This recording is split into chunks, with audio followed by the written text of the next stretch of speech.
Hello, good morning, good afternoon, and good night.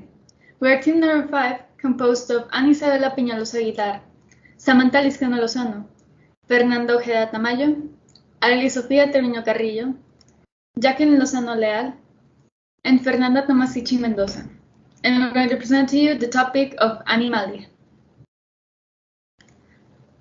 This topic includes 6 subtopics: heterotrophia, growth, reproduction, type of cells, multicellular animals, and ontogenic development.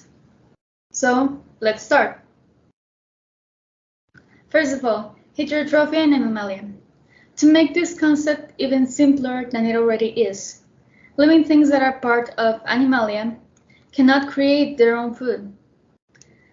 They have to feed themselves with other organisms in order to survive and to obtain energy.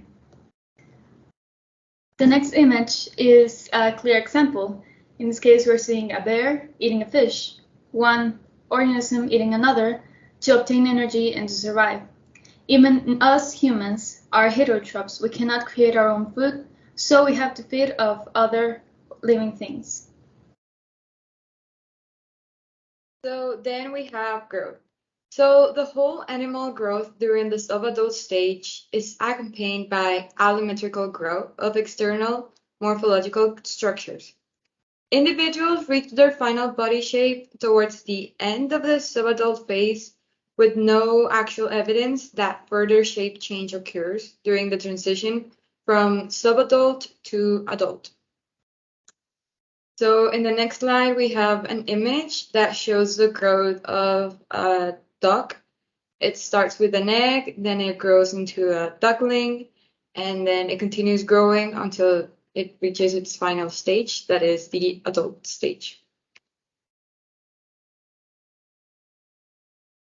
Well, in the reproduction, most members of the Animalia kingdom reproduce via sexual reproduction, meaning they use the egg and the sperms.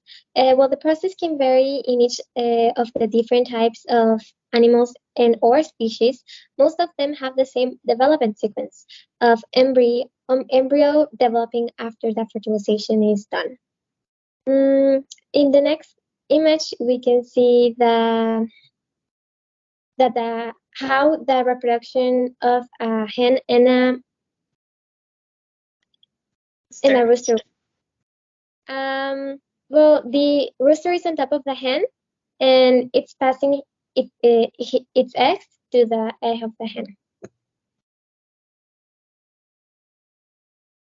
Another characteristic of the kingdom of Animalia is that they are all made of eukaryotic cells, and well, as we already know, these type of cells have a nucleus and various organelles.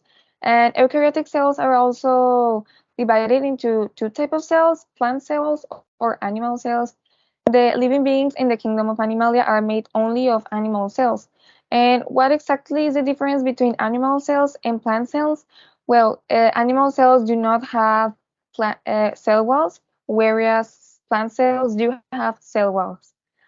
In the following image, we can see an example of how an animal cell looks like. Here we can identify some of its parts, such as the nucleus, and some organelles, such as the Golgi apparatus, lysosomes, centrosomes, ribosomes, among many others.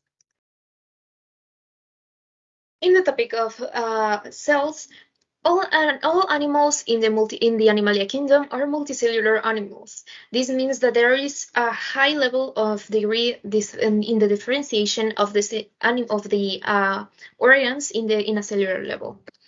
And here we can see that even in a small part of our organisms, there are a lot of types of cells involved in its functioning. To oppose this, unicellular organisms will only have one type of cell and only one cell. Finally, the characteristic that we're going to talk about of the animal kingdom is the ontogenetic development. So what is ontogenetic development? Ontogenetic development is studied by ontology, which is a branch of biology, and they define it as the part of the portion of the cognitive, physical, emotional, and social development of an individual, that it is correlated or affected, or we can say that it is caused by the different experiences that they have and the individuals that they interact within their own environment. This usually only applies during the first stages of their life. And we can say that it is quite an important characteristic that is present in a lot of the species, but not all. It's important to remember that it's only on the majority, not.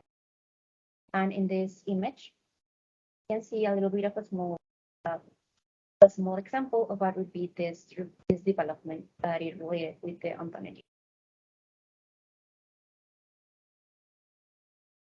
And that would be all for this presentation about this kingdom. Thank you so much for your attention. We hope that you were able to comprehend entirely the topic. Okay,